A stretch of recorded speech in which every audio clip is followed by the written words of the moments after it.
Today, we're going to talk money, how you can make money while being retired, in retirement. Are you ready? À votre santé. Get your wine. Let's go.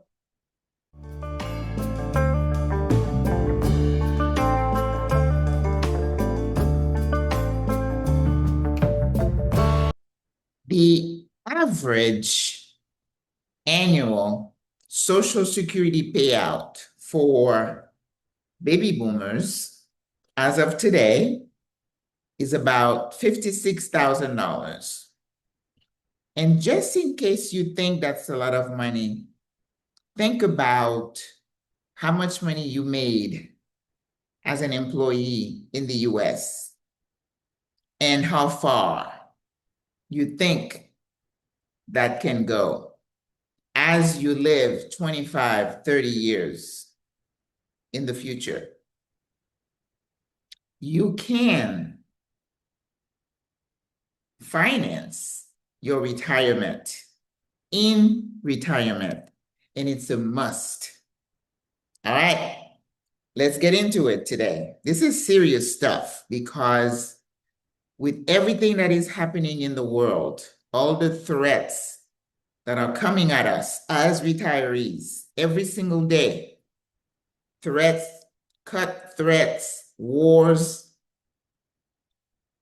we need to have this discussion, sis, because most of us are either widowed or we're single, one income that you rely on. There is no one else to come to save us. We have to take care of ourselves. We have to plan for those 30, 35 years we are going to live. So this is the topic today.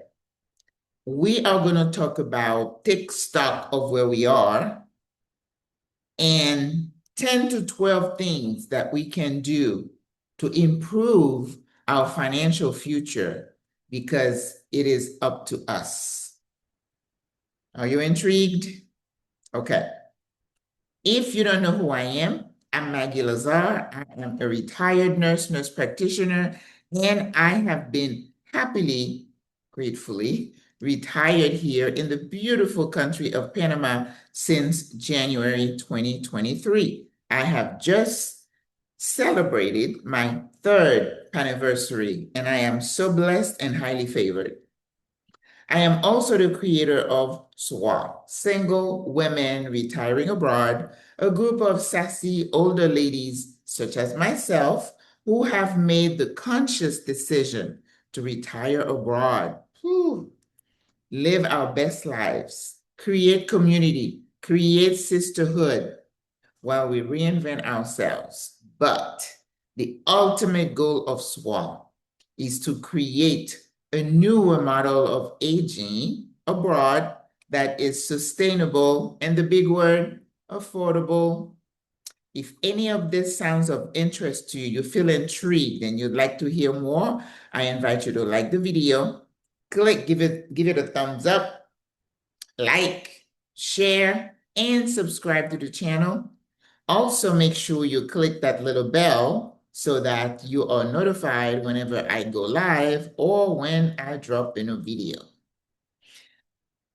I have been retired 3 years, and I have to say I am blessed that I have not been stressed financially. But you know, every so often things happen, and really we shouldn't wait for something to happen to wake us up to the reality of what we are facing. You know, maybe 10 years ago, the alarm started to go off in financial circles about the sheer number of Americans who were retiring, the baby boomers, at a rate of about 1,000 a day. And that number is going to continue to accelerate because we are living longer and we are retiring. Then you had the COVID effect where people felt, well, you know what? I don't know how long I have. Let me exit and retire early. And a bunch of us did that, myself included. But financial planners always tell us that we are not ready to retire. We don't have enough money to carry us for however long we are going to live.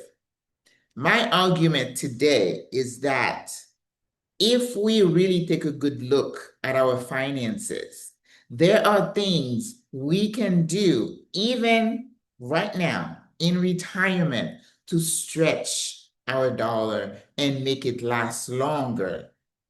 I feel like at SWRA, we are on a financial streak because last month we had a financial advisor talk to us about investing and money management. This month, we're going to have another financial person talk to us about budgeting and how we can stretch every dollar. And I think this is a topic that might feel a bit uncomfortable for some because I have the feeling that in retirement, there is a certain sense of entitlement that I've worked hard for all these years. Therefore, right now, it's my time. And that usually equates to I get what I want, I do what I want when I feel like it. And up to a point, I understand the feeling because we have left a corporate world that was so harsh and so against us, especially as women. We have fought for so long. We're just tired. We're tired. And we want to enjoy the fruit of our labors. We saved, we invested. But listen to the statistics. The median household savings, people who are looking at retirement, a family, let's say husband and wife, is about $126,000, between 126 to 200K total savings. So if you're looking at that amount of money, how long do you think that's going to stretch? Now, I'm not sure if they take into consideration Social Security, which I doubt. This is just pure saving, 401k and money that you have somewhere that total that amount. They say only like 2.4 to 2.5% of Americans have an estate that could equate to $1 million. And you know what? Years ago, when you said somebody's, what do they call that? Your value, which means your investment and property and everything that you have is about $1 million. It was like, oh my God, oh my God. Nowadays, it's not that much money, sis, because you and I both know it takes one illness that might wipe you out. And this is the number one thing that is a threat to people living in America, is that healthcare can basically bankrupt you. Add to that, you're caring for, maybe you have grandchildren, you're financing their college, you have aging parents, you got to pay for their nursing home, assisted living, regular monthly expenses. It doesn't stretch that far. But I want you to keep in mind what I just said. Most of us, because of the increased life expectancy, if we retire at 65, which is the big number, and we live to be 90, that money is not going to stretch that long.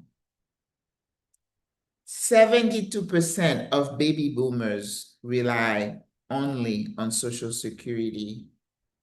Let that sink in.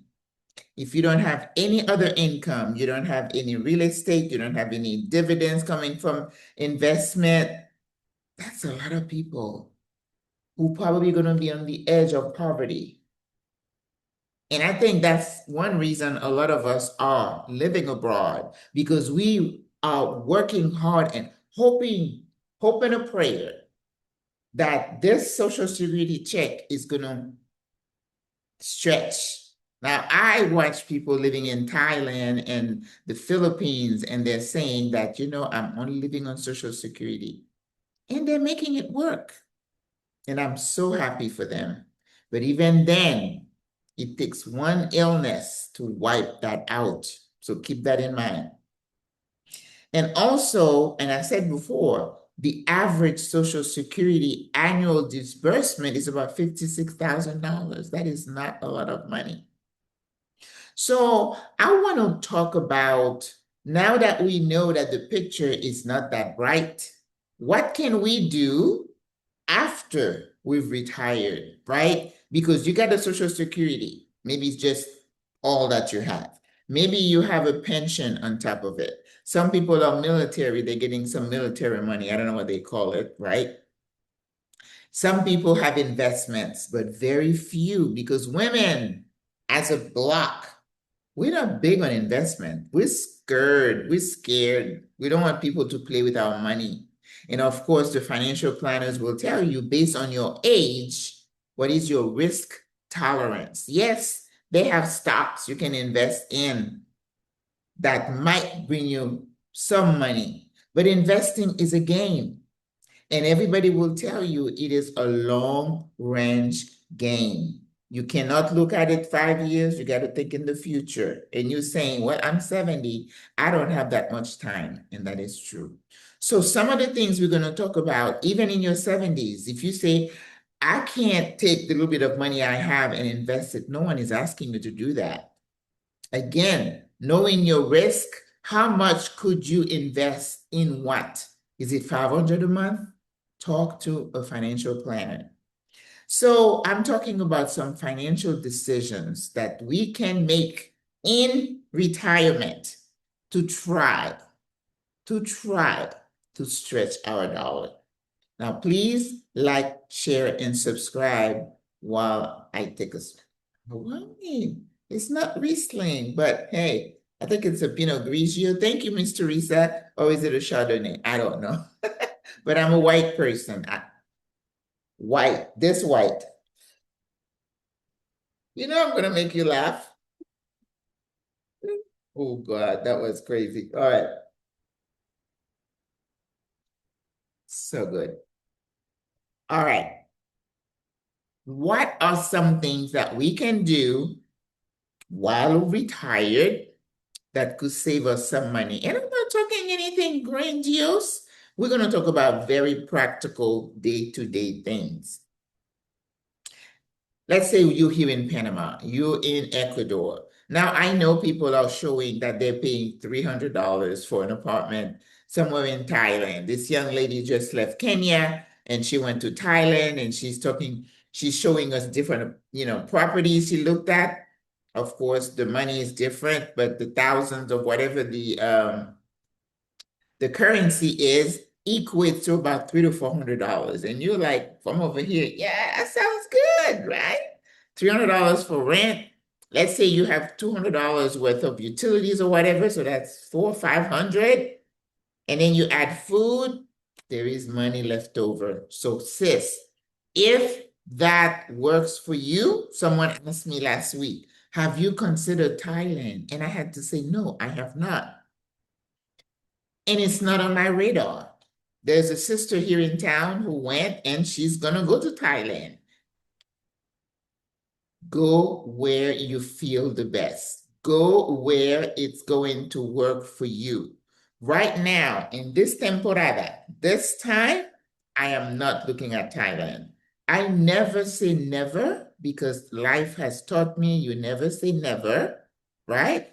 Next year, I might be speaking something totally different. But right now, I'm talking about those of us who are here, this part of the hemisphere, right? Budget. Uh-oh, we're going to talk about that in our SWRA meetup this week. Like I said, the notion that I am entitled to just spend the money, my hard-earned money, is forever a threat to us, especially once you start moving in these groups who are constantly going here, going there, going here, going there. We're going to listen to music. We go into the rooftop. We go and get, oh, don't forget the trips. Are there budgeted? Did you budget for those trips? I hope so. So budget should not be something that is foreign to you in retirement. Budgeting is about discipline. That's all. So if you don't want to call it budget, because I remember seeing a title, one of the creators said, no need to budget. I'm not sure if she meant it or not, but budget to me is a spending plan. It is discipline that says I'm staying within these lines that I have set for myself, and I don't need to go crazy about anything. That's all it means, sis. So if budget is a term that you don't feel comfortable with, don't call it that. Call it a spending plan, whatever you call it. But in retirement, I think we need to have financial discipline. And you could say, oh, I'm on my way out. Why do I need to save money for? Whew, I don't know how to argue that point because I'm just saying you don't need to have all the bells and whistles in retirement. I have said that before.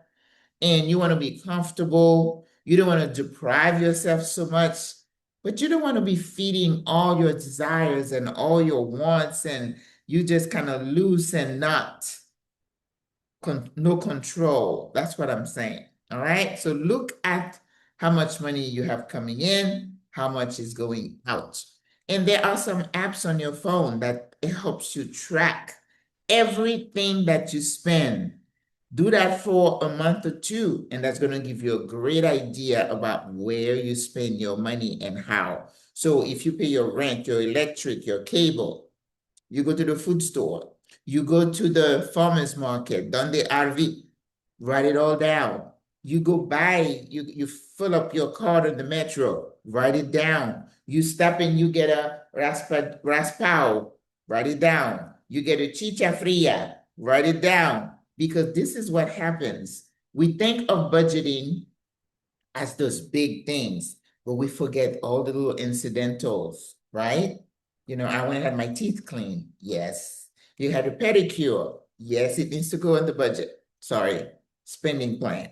Okay? So get yourself in that frame of mind that it's not meant to be restrictive.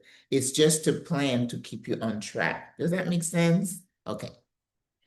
The next thing is like, look at your home situation. Are you living above your means? Do you really need to pay $2,500 for an apartment? And sis, if you can afford it, I always say, no judgment. All right. Those of us who may have an estate that is about $2 million, I think I'd be a little comfortable and spend a little more, right? If you have 2 million to 10 million in assets and things coming in and you're rolling in it and you're comfortable, this video probably does not gonna touch you. Okay? So look at your home situation. I'm in a two-bedroom apartment here. I love my apartment. I love my view. Okay?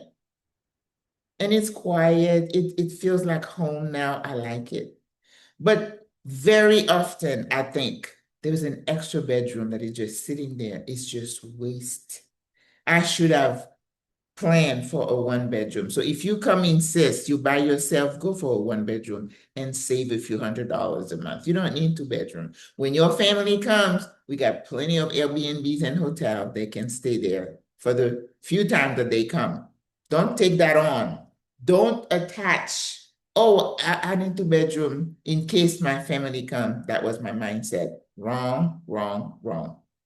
All right. So find an apartment that meets your needs, but don't waste space. It's wasted money. And if the apartment that you would like is outside of your budget, consider co-living. I was talking to a sister today. She's saying she had posted a question about shared housing, and she had so many sisters reach out. We are all looking to stretch our dollars. And some of us, let's say you're getting $1,200 a month in Social Security, you're almost forced to use co-living, or you're going to live outside the city in some other area that might be a second choice for you. Okay? So look at your housing, make it make sense. All right, please consider liking the video, sharing it, and subscribe. Okay, I'll wait.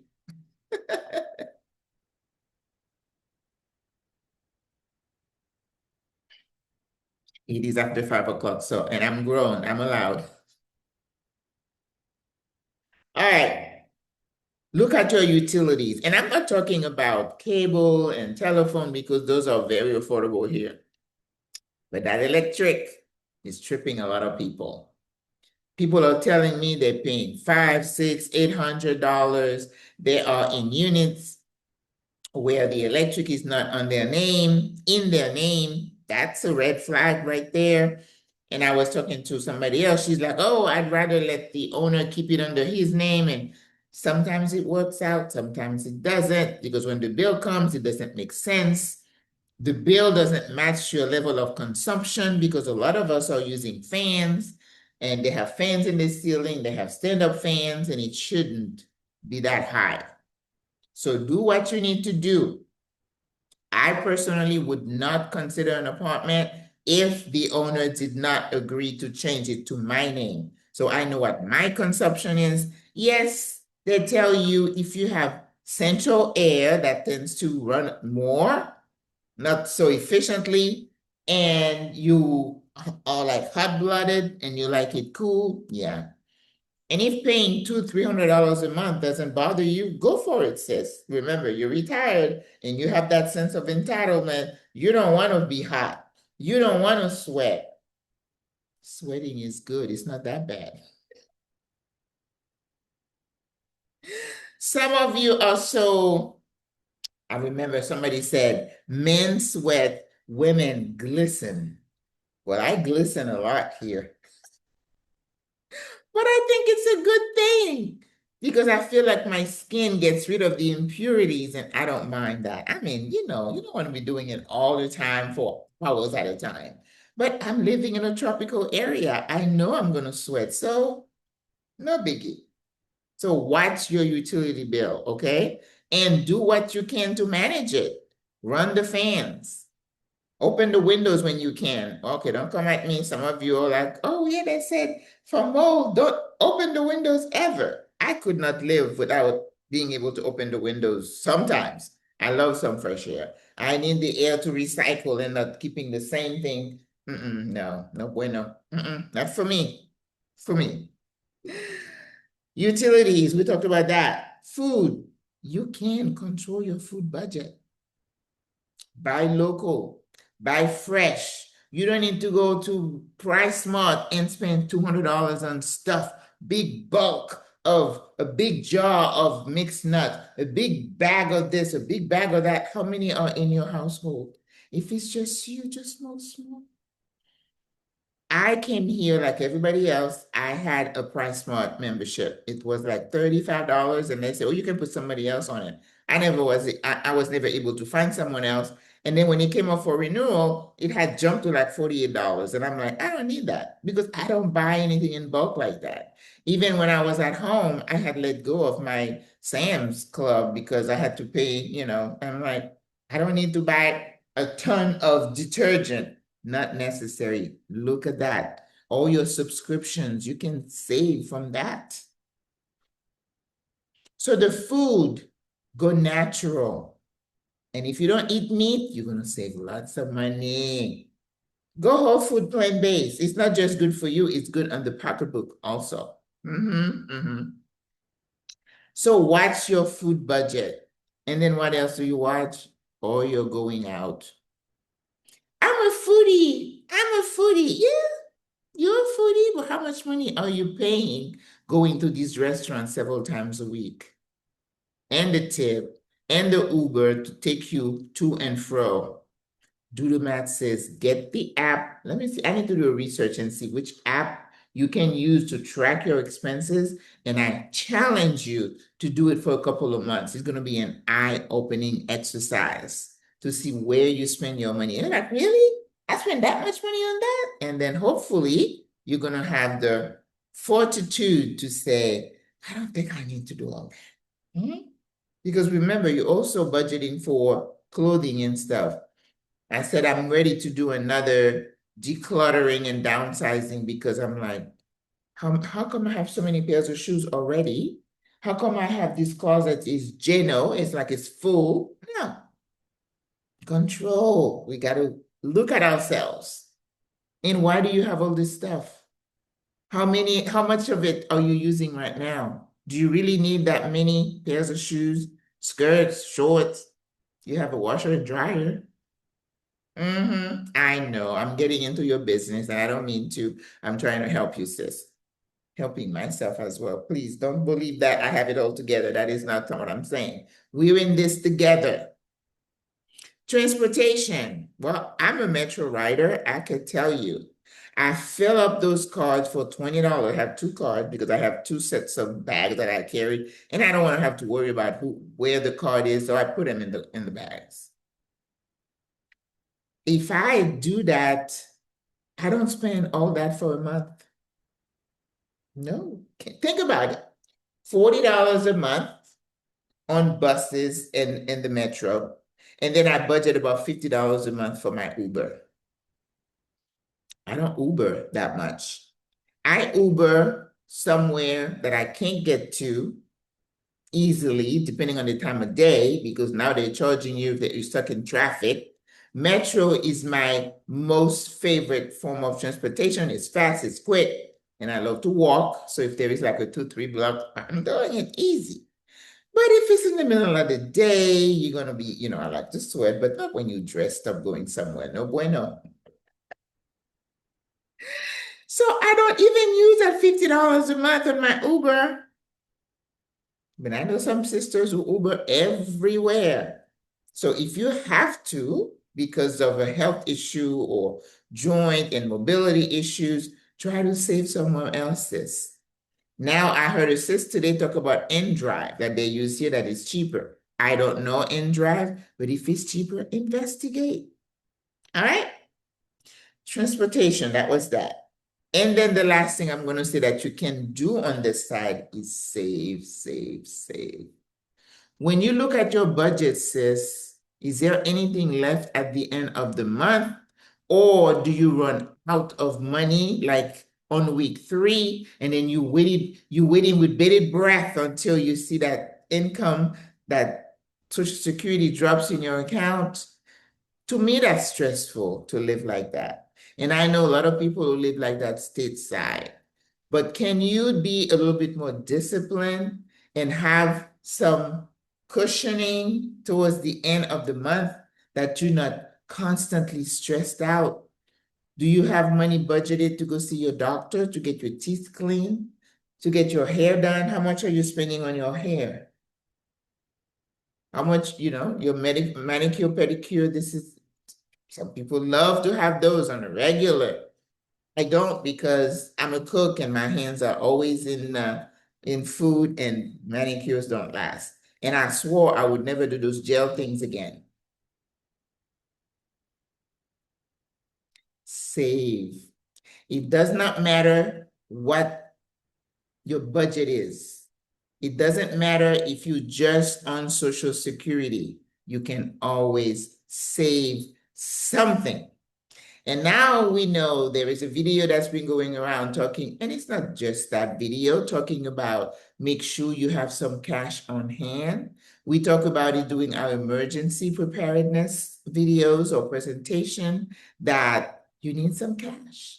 Because some hospitals you go to here, they don't accept credit card depending on where you are. Cash is king anywhere. And if there is any type of disturbance anywhere around the world, the banking system usually gets affected. And weather-wise, you know how it goes. If there is a bad hurricane or a tornado or whatever, and the electrical system is messed up, so now there's always a risk of cyber attacks. And there, of course, they go for the bank, and your money is like, cook. You don't have access to it. How long can you survive if you can't go to the ATM? Have you thought about that? What do you have in your pantry that you could eat if you don't have access to cash? Do you have pasta, beans, rice, things that you can just eat to tie you over? And again, this is what I talk about the mindset that I am retired, I am a queen, therefore I cannot be inconvenienced. Unfortunately, sometimes we don't have a choice. So I think it's wise. I do my podcast talking a lot about wisdom. The fact that you are thinking like I'm pushing you to think doesn't mean that you are poor. Poverty sometimes is here. If you think yourself as being poor, it's because your mind is making you think that, but you're not. And they'll tell you, people like us, regardless of everything we have gone through, the hardships, the inequities, the stressful what's the word? Dismissal, and just we've been ignored, and oppressed. We're still richer than a lot of people around the world. Let that sink in. That with your $1,400 Social Security check, not everybody has access to that. Do you know that? So before we start complaining and put ourselves on this pedestal, let's think about other people around the world. And I did a podcast this week, and I said, I didn't say that, but I repeated something that says, when I look at the person in the corner, and it says, there by the grace of God, go I. It could be me. If they decide to cut Social Security, what are we going to do? All right. Let's go back to the things now that we can do besides saving and looking at our budget. When I get and say save, you should try to save even $50 a month. Whatever it is, put it away. Don't spend everything that you have, that you're earning. Then we can also, the financial planner, no, she wasn't a planner, she said she's a financial educator. And Adelia always says, I'm not a financial planner, I'm a financial educator. I am not even an educator. Don't get it twisted. No, this is not what sis does. That is not one of my gifts. I'm not an artist and I don't have a financial mindset, okay? But they do suggest that you take your money that's sitting in like a savings account or checking account, earning 0.111% interest, and put it in a high yield savings or checking account. Now, listen, if I'm not saying this right, please don't correct me. I've already given you my disclaimer. I'm not a financial person.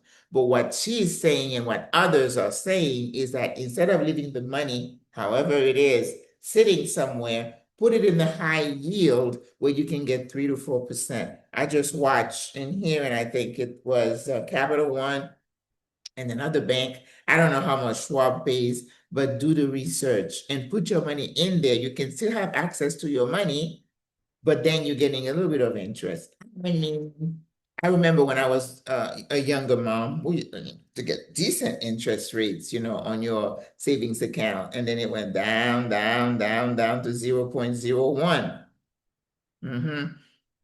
But 3% is 3%, right? It doesn't matter if it's $2, it's two extra dollars. So don't look at minimal dividend as something to be ignored. It will pay for Uber. It will pay for me to fill up my card. $20 a month is $20 a month, sis. Yes. And it could be something that you can donate. When I'm walking, going to the metro, I see all these mom with the kids sitting around. Sometimes I'll just slip a 5 here, a 5 there. Yeah, do it. Spread joy. Help people without, I just roll it and put it in a hand. I keep it moving. So that $20, you could give it to someone in need. So don't diss it. Don't ignore it. All right? Invest. You know what? There is that notion that because you retired, it's too late for you to invest. That is far from the truth. So that's why you need to speak to a financial planner and look at little money that you say, well, this is my budget, but I have this much I can invest. Can I invest it safely? And they have these funds that are not just stock, they're just a mixture. And then they have stock that are owned by companies that we know that we use, like Apple and all of them that are getting our monies every single week, every single month. So if they can give me $2 a month, I'll take it. So talk to your financial planner. It's not too late because remember, you're not investing for tomorrow. You're looking long range at the extra 30 years you're going to live that you need to have money for. And taking into consideration inflation and everything else, you're going to need more. And if the money is not growing, it's only going to shrink. So you're not going to have a lot at the end of the day. Come on, that is not a bad thing to consider. Inflation doesn't stop. There's always inflation, okay? Yesterday, I was looking in the news with this war they were showing in LA, and the lady was showing a picture of the gas station prices. The gas price is up to 8 something a gallon. Think about that. If you have to travel, think about that. All right. Some people have the mindset to do day trading. I looked at it, not seriously, but with my brain, I don't think it's gonna work. And this lady who's gonna be talking to us, she said, I wouldn't recommend it, for your age group. And I'm like, oh geez, thanks. Because not all of us are wired that way. But believe it or not, we have some sisters that is their thing. Investing, they look at the market, they get excited, or they'll say, oh, today was a bad day. And I'm like, oh, you poor baby. I know nothing about that. Day trading. All right, this is the one that's exciting to me. Besides saving, budgeting, control yourself. You're retired, but you need money. And we need to stretch our money. You don't need to buy expensive stuff. Why do I need to buy fancy clothes? I'm hot, I'm sweating. Where am I going? Who's going to be looking at me? I don't. So you can save money on clothing. We don't need to be impressing anybody. Who cares? Nobody gives a flip what you're wearing outside. Nobody cares. Maybe you're trying to impress yourself when you look in the mirror, like, all right, put your coin to the side, invest. But the side hustle, I told my sisters, oh my good, the time.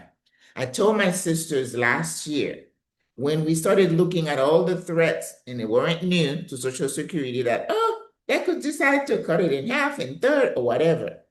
And I knew we would all, most of us, go into a panic mode if they did that, right? But most of us have more than one source of income, thank God. But I know some of us only have Social Security. So you live under that threat that something's going to happen to it. But can you do something else on the side? Okay. I think when I retired early, I thought I would teach for a little bit. And like I said, that didn't pan out. I thought I would sell my house and have a nice cushion that I can invest. That didn't come out. That didn't pan out either. So you see the best laid plans. So you have to say, okay, plan A didn't work. What is my plan B? What is my plan C? Plan B could be going to Thailand where you could spend less money. If that's what you want to do, sis, even though I'll miss you, go for it. Okay? I'm not ready for that yet. The side hustle you could do, you could teach. Some people are teaching online. But I was looking, I was never an English teacher, but I'm like, $10 an hour? Is there anything else I can do that would bring me a little bit more money? So I applied. They did not hire me. And it's like, okay, go to plan C. So I'm teaching Spanish instead. Okay. I do consultation. You want to come to Panama? I can help you, tell you how to do it. I do that. I have multiple little side hustle, right? You could do things like, we are retired, so we can't really work on the ground, but you could do things virtually. There's a sister who has, he's invited some of the sisters to like a head wrapping thing. You can do that online. You don't have to have somebody's head. You can buy a model, a head, and then practice your head wrapping. I love that. You could do that. And whatever skill you have, you can teach someone to do something online. You could be a coach. Someone says, oh, I think I'm a coach. I don't have a coach designation, but I coach people. I coach people into coming to Panama. I coach people into cooking, doing things. So there are things that you can do, okay? You could be a research person, right? Somebody's doing into research. And I know nurses, we used to be hired to kind of look into medical records for attorneys. You could do that. Anything you can do remotely is a way for you to make some extra coin, okay? You could do some counseling. Some people are social workers, psychologists, and they are doing it. What I'm saying is don't see retirement as you sitting somewhere. That's the recipe for death, early death. I am telling you. We don't have rocking chairs, thank God for that. But don't think you're going to sit somewhere. You're going to die young. Oh, not young, but earlier. Don't do that, okay? Cooking, personal shopper, even online. If people are busy, find people on the other side that are really crazy and say, okay, I can do some shopping for you online and have it delivered to your place. You can do that. Oh, that gives me an idea. Maybe I can do some of that. I don't have time, but but make it work. Virtual assistant. If you're somebody who was into administration and you're very organized, you can help people get organized. Well, I don't need one right now. I can afford one, but I would love to have someone, to do that for me. But there are some people who would consider hiring you, organize their files and make sure they know where things are, the social media, manage that. If you have the skill, sell it. Sell it. Exercise trainers. I know some people here who are doing one-on-one, trainer. Yes, you could do that and make some extra coins. All right. You could do seminars. Some people are good at organizing stuff like that. I know it's a lot of work, but imagine if you wanted to do that for your office or your business, and then somebody said, I got this. I'm going to charge you this much, and I got it, the hotel, the meal, transport. Thought about doing that when I was going to Rwanda, for people coming in, because Rwanda was being marketed as a place that was ideal for international conferences. Yeah, but I don't know enough about Rwanda to do that. Even in Panama, I don't think I would be comfortable doing that, but other people can do it. So sis, do not limit yourself. What I'm saying is, let's wrap it up. Retirement is beautiful. And I think retirement is still something to be desired, that is exciting, that you could do so much to relax and enjoy and experience the things that you didn't have time to experience prior. But it's also a time of renewal. This is also a time of discovery, a time of developing new skills, of doing the things that you enjoy doing. What I'm doing here with SWRA, I get excited.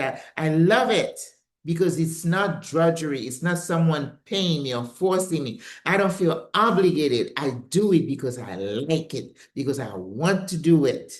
So whatever skill set that you have, find a way to market that, to package it and sell it to someone, because what you're selling is convenience, is time saving, is peace of mind. You can set your own price because somebody will pay whatever they feel it is worth to them. You're selling value. And that, because that's why, they tell you to market your stuff. You don't say, well, I'm the best VA. No, I'm going to save you time. I'm going to make you look good on paper. I'm going to make you look good on your YouTube channel, Facebook. This is what you're selling, sis. And just because you retire doesn't mean you cannot do that. Don't think of retirement as an end. It is a beginning. It is not an end. Oh my God, the time. I get so excited talking about this, but I want you to think through what I said. Watch the video, watch it again, and say, well, you know what? She's right. But again, if you're rolling in it and you between 5 and 10 million in asset, and you're like, no, I got it. But I still think you need something to keep you excited, because it keeps you going, keeps your mind going, so you don't start, going downhill. up here because idleness will kill you. I'm just telling you. Okay? All right. So think about that. Assess your situation. See where you can save some money and think of ways for you to stretch your money to finance the long retirement that is waiting for you. We're going to live longer because we're in Panama. We left over there where we were stressed out. I mean, unless we get blown up, you never know.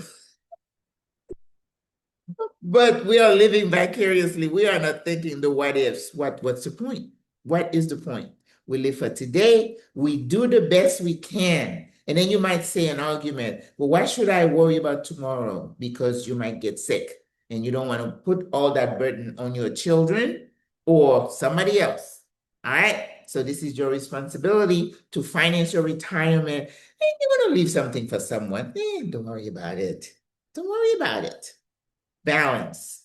All right. Take your trips, enjoy life, but within restraints. You have a budget, you follow your spending plan, and then you have your side hustles. They keep you excited, they keep you young. Work in retirement is different because you don't have to clock in. No one's gonna make you. You don't have a mean boss. You know that toxicity. I talked to a sister. She's like, oh, so toxic. Yeah. And why do people do that to each other? I don't understand it. But we all have lived through it. You know that. We're survivors. All right, go out there and do your assessment and do what you can to make sure your money stretches beyond you. All right? So I'll see you in the next video. Au revoir. À la prochaine. Bonne journée. Bye.